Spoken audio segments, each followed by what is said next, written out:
तो अब 7 साल पहले का वक्त दिखाया जाता है जब हेलन की बेटी लेरोना का जन्म हुआ था। उस समय उसका पति रॉय पूरी तरह से पागल हो चुका था। चर्च में अपने मुंह पर मकड़ी डालते वक्त एक मकड़ी ने उसके मुंह पर काट लिया था, जिससे उसका पूरा मुंह सूज गया और रॉय को ऐसा लगने लगा कि गॉड उसकी परीक्षा लेना चाहते हैं। इसलिए उसने खुद को एक कमरे में बंद कर लिया और वो चिल्ला चिल्ला कर गॉड से बातें करने लगा। वो ऐसा कई दिनों तक करता रहा। जो हेलन पहले गॉड के लिए पागल थी, वो भी अब रॉय के इस पागलपन से परेशान होने लगी थी। उसने रॉय को समझाने की काफी कोशिश की, लेकिन रॉय पर उसकी बातों का कोई असर नहीं हुआ। अब एक दिन रॉय को गॉड की आवाज सुनाई दी जो उससे कुछ कहना चाहती थी। ये आवाज सुनते ही रॉय खुशी से झूम उठा। असल में रॉय अब पूरी तरह से पागल हो चुका था, इसीलिए उसे गॉड की आवाज सुनाई दे रही थी। अब वो दिन आ गया जब हेलन अपनी बेटी को छोड़कर रॉय के साथ ट्रिप पर जाने लगी। वो लोग एक जंगल में रुके और पैदल ही आगे बढ़ने लगे। रॉय ने बताया कि गॉड यहीं पर हैं और मैं उन्हें महसूस कर सकता हूँ।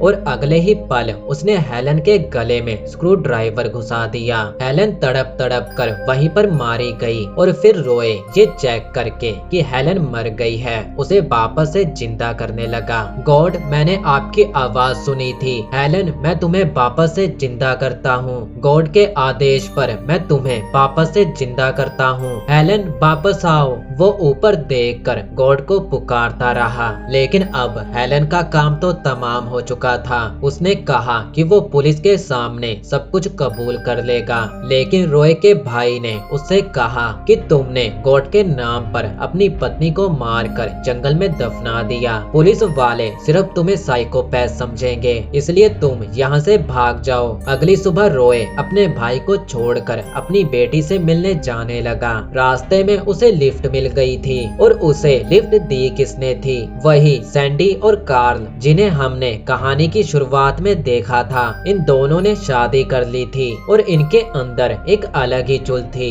ये अक्सर अनजान लोगों को लिफ्ट दिया करते थे। कार्ल का कहना था कि उन्हें अजनबियों से दोस्ती करके अच्छा लगता है। इसी चक्कर में वो रॉय को एक जंगल में ले आए जहाँ सैंडी लेक के सामने चद्दर बिछाकर लेटी हुई थी। उसने रॉय को सैंडी के साथ कुछ पोज देने को कहा ताकि वो उन दोनों की कुछ अच्छी फोटोज निकाल सके, लेकिन रॉय को ये बात बिल्कुल भी ठीक नहीं लगी। तो कार्ल ने अपनी बंदूक निकाल ली। रॉय एक धार्मिक इंसान था। वो किसी पराई स्त्री के साथ बिना कपड़ों के फोटोज क्लिक कराना तो दूर, ऐसा सोच भी नहीं सकता। उसने कार्ल को ऐसा करने से साफ मना कर दिया। कार्ल के जोर देने पर भी वो नहीं माना। रॉय ने आसमान की तरफ देखा और इमेजिन किया कि मौत दिखती कैसी होगी। और फिर अब वापस 1957 में आ जाते हैं जब आर्विन अपने मॉम डैड की मौत के बाद अपनी दादी के यहाँ रहने आ गया था। उसे वहाँ दादी अंकल के साथ एक छोटी बहन लेरोना भी मिली। अब समय 1965 का आ चुका था।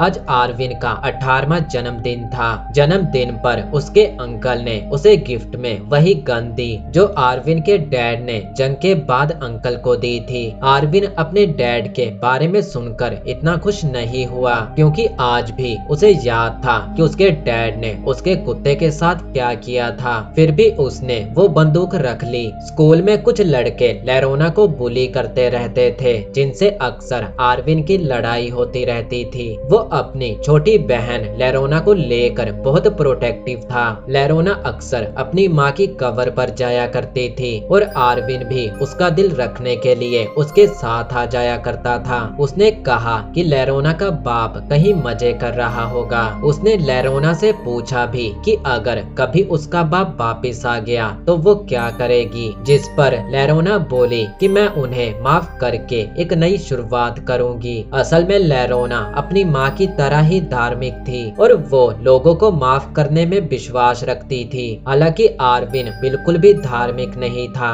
जो उसने बचपन में देखा उसके बाद तो बिल्कुल भी नहीं। फिर भी वो अपनी दादी और अपनी बहन की खुशी के लिए उनके साथ चर्च आ जाया करता था। चर्च के पुराने प्रीचर बीमार चल रहे थे तो वहाँ एक नया प्रीचर भेजा गया था जिसका टाउन के लोगों ने बड़े ही धूमधाम से स्वागत किया। प्रीचर बड़े ही अच्छे से जानता था कि लोगों को अपनी बातों में कैसे फंसाना है, इसलिए पहले ही दिन लोग उसके दीवाने हो गए। अगले दिन लेरोना उन बदमाश बच्चों से बचकर आर्विन के साथ निकल गई। आज आर्विन उसके साथ कब्रिस्तान नहीं गया क्योंकि उसे कुछ काम था। ये बात लेरोना को काफी बुरी लगी और वो अकेले ही अपनी माँ की कब्र पर चली गई। अचानक बारिश होने लगी और वो पास ही में बने प्रीचर के घर में आ गई। वो प्रीचर से गॉड के बारे में और जानना चाहती थी। इधर आर्विन अपना जरूरी काम करने पहुंच गया। सालों पहले उसके डैड ने बताया था कि बदला लेने का एक सही वक्त होता है। आर्विन उनकी ये बात कभी नहीं भूला। उसने एक एक करके सभी लड़कों को मार मार कर उनका भर्ता बना दिया जो उसकी बहन को परेशान किया करते थे। उसने उन्हें मार मार कर उनकी हालत इतनी बुरी कर दी कि अब वो लेरोना को परेशान करना तो दूर इस बारे में सोच भी नहीं सकते। आज ये काम करके उसे अपने डैड की याद आ गई। इधर प्रीचर लेरोना को लेकर अपनी कार में बैठा था। वो लेरोना को अपनी मीठी मीठी बातों में फंसा रहा था। जब लेरोना उसकी बातें नहीं समझी तो उसने गॉड के नाम पर लेरोना को मना लिया। उसने गॉड के नाम पर लेरोना का इस्तेमाल कर लिया और लेरोना तो पहले ही गॉड की भक्ति में अंधी थी। इधर सैंडी कार्ल के पागलपन से परेशान हो चुकी थी। वो यहाँ से भागना चाहती थी लेकिन कार्ल ने उसके दिमाग पर इस तरह से कब्जा कर रखा था कि वो चाहकर भी उसे छोड़ नहीं पा रही थी। उसने उन लोगों की फोटोज देखी जिन्होंने मरने से पहले उसके साथ अच्छा वक्त बिताया था। इन दोनों ने अब तक 14 लोगों को मार दिया था, सेम उसी तरह जैसे इन्होंने रोए को मारा था। एक दिन सैंडी का भाई ली उसके घर आ गया। ली सैंडी की हरकतों से परेशान था। उसे डर था कि सैंडी की वजह से कहीं उसकी इमेज खराब ना हो जाए क्योंकि वो आने वाले इलेक्शन में खड़ा होने वाला था। उसे घर में सैंडी की एक फोटो मिली जिसे उसने बाद में देखा। वो सैंडी की ये फोटो देखकर हैरान हो गया कि सैंडी तुम ये क्या कर रही हो। ली माफिया और क्लब वालों से मिला हुआ था। वो 2 नंबर के काम चलने के लिए उनसे पैसे लिया करता था। सीधी बात, ली 1 नंबर का हरामी है। इधर लेरोना को उल्टी होने लगी। तबीयत खराब होने की वजह से आज वो चर्च भी नहीं जा पाई जिसका उसे पछतावा हो रहा था। आर्विन ने उसे कहा कि तबीयत खराब भी तो गॉड ने की, अगर सब कुछ वही करता है। असल में लेरोना प्रेग्नेंट थी। उसने ये बात प्रीचर को भी बताई लेकिन प्रीचर ने बच्चे को अपनाने से साफ मना कर दिया। वो तो उल्टा लेरोना को डांटने लगा कि तुम गॉड के घर में ऐसी बातें कैसे कर सकती हो। प्रीचर ने उसे ये कहते हुए भगा दिया कि मैं किसी और के बच्चे को नहीं अपनाने वाला। अगर लेरोना ने उस बच्चे को जन्म दिया तो उसकी दादी शर्म से मर जाएगी और बच्चे को गिराने के बारे में तो वो सोच भी नहीं सकती क्योंकि वो पक्की क्रिश्चियन है। तो उसने फैसला किया कि वो खुद की जान ले लेगी। वो फंदा अपने गले में डालकर तैयार थी लेकिन तभी उसे ख्याल आया कि दादी मेरे बच्चे को एक्सेप्ट कर लेगी क्योंकि उन्होंने मुझे भी तो एक्सेप्ट किया था। लेकिन गलती से उसका पैर फिसल गया और वो मारी गई। ये बात कोई नहीं जान पाएगा कि लेरोना ने खुदकुशी नहीं की बल्कि वो तो सिर्फ एक एक्सीडेंट था। पुलिस वाले ने आर्विन को बताया कि लेरोना प्रेग्नेंट थी। आर्विन समझ गया कि ये काम जरूर प्रीचर का है। इसके बाद वो प्रीचर पर नजर रखने लगा। उसने देखा कि प्रीचर जवान लड़कियों को धर्म के नाम पर बहला फुसलाकर अपनी कार में ले जाता है और वो घर आकर भी अपनी पत्नी से गलत काम करवाता था। इधर सैंडी और कार्ल को एक नया बकरा मिल गया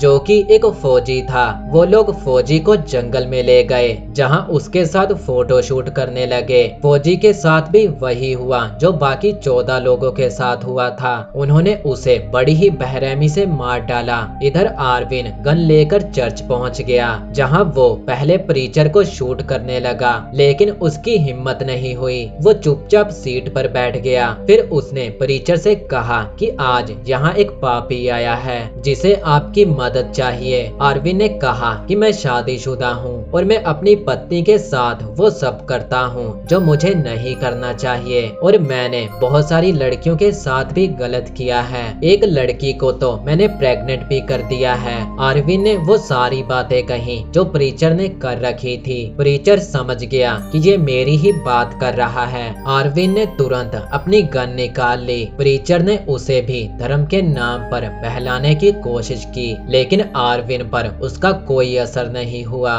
क्योंकि उसने तो पहले ही खुद को धर्म की बेड़ियों से आजाद कर रखा था। आरविन ने प्रीचर को उसके कर्मों की सजा देते हुए उसे शूट कर दिया। जब एक गोली से बात नहीं बनी तो उसने 2 गोलियां और उतार दी। आरविन वहां से भाग गया। रास्ते में उसे कार्ल और सैंडी मिले, जिन्होंने उसे लिफ्ट दी। कार्ल आरविन से बात करने लगा ताकि उसे कंफर्टेबल फील हो, लेकिन सैंडी का बिहेवियर कुछ ठीक नहीं लग रहा था, तो आरविन को थोड़ा अजीब लगा। कुछ देर बाद कार्ल ने गाड़ी रोकने को कहा क्योंकि उसे सुसु आई थी। जैसे ही वो कार से उतरने लगा, आरविन ने उसकी गन देख ली। गन देखते ही आरविन चौकन्ना हो गया। फिर सुसु करने के बाद उसने सैंडी से कार की चाबियां मांगी, क्योंकि उसे डिक्की से कुछ निकालना था। ये देखकर आरविन और ज्यादा चौकन्ना हो गया। उसने अपनी गन निकालकर हाथ में रख ली और कार्ल ने भी अपनी गन निकाल ली। जैसे ही कार्ल सामने आया तो आरविन ने उसे शूट कर दिया। सैंडी ने भी तुरंत अपनी गन निकाल ली। आरविन ने उसे गन नीचे रखने को कहा, लेकिन वो नहीं मानी, तो आरविन ने उसे भी शूट कर दिया। कुछ देर बाद यहाँ सैंडी का भाई ली पहुँच गया। फिर वो सैंडी के घर गया। वो उन सारी फोटोज को ढूंढने लगा जो उनके क्राइम का सबूत थी। उसने उन सारी फोटोज को जला दिया ताकि सैंडी की वजह से कहीं उसकी इमेज खराब ना हो जाए, क्योंकि उसे इलेक्शन में खड़ा होना था। फिर उसे पता चला कि चर्च में एक 18 साल के लड़के ने प्रीचर को गोली मार दी है। प्रीचर को भी उन्हीं गोलियों से मारा गया था जिससे कार्ल और सैंडी को मारा गया। ली समझ गया कि ये काम किसी एक ही आदमी का है। फिर उसे पता चला कि रसल परिवार का बेटा आरविन रसल टाउन से गायब है। फिर उसे आरविन की हिस्ट्री भी बताई गई कि कैसे उसने एक ही दिन में अपने मॉम और डैड दोनों को ही खो दिया था। ये सुनते ही ली समझ गया कि आरविन वही लड़का है जिससे वो 8 साल पहले मिला था। वो समझ गया कि आरविन इस वक्त कहाँ होगा। आरविन उसी जंगल में आया जहाँ उसके डैड प्रेयर किया करते थे। आरविन यहाँ इसलिए आया क्योंकि उसे समझ आ गया कि उसके डैड ने जो किया वो उन्हें करना पड़ा, क्योंकि वो किसी भी कीमत पर उसकी माँ को बचाना चाहते थे और उन्हें उस वक्त जो सही लगा उन्होंने वही किया। जैसा कि आज आरविन को जो सही लगा उसने वही किया। ली भी वहाँ पहुँच गया और वो आरविन को बाहर निकलने को कहने लगा। आरविन ने उसे बताया कि वो प्रीचर बुरा इंसान था। उसने सैंडी के बारे में भी बताया कि उसे मजबूरन गोली चलानी पड़ी, लेकिन ली उसे इसलिए मारना चाहता था कि कहीं उसके थ्रू सैंडी की असलियत बाहर ना आ जाए, क्योंकि उसे इलेक्शन भी तो लड़ना था। आरविन ने अपने बचाव में उस पर गोली चला दी और गोली ठीक वहीं लगी जहां लगनी चाहिए थी। इसके बाद आरविन ने अपनी गन दफनाई और वहां से निकल गया। उसने कार में जगह रहने की बहुत कोशिश की, क्योंकि उसे किसी अजनबी पर भरोसा नहीं था, लेकिन कुछ ही देर में थका होने की वजह से वो सो गया।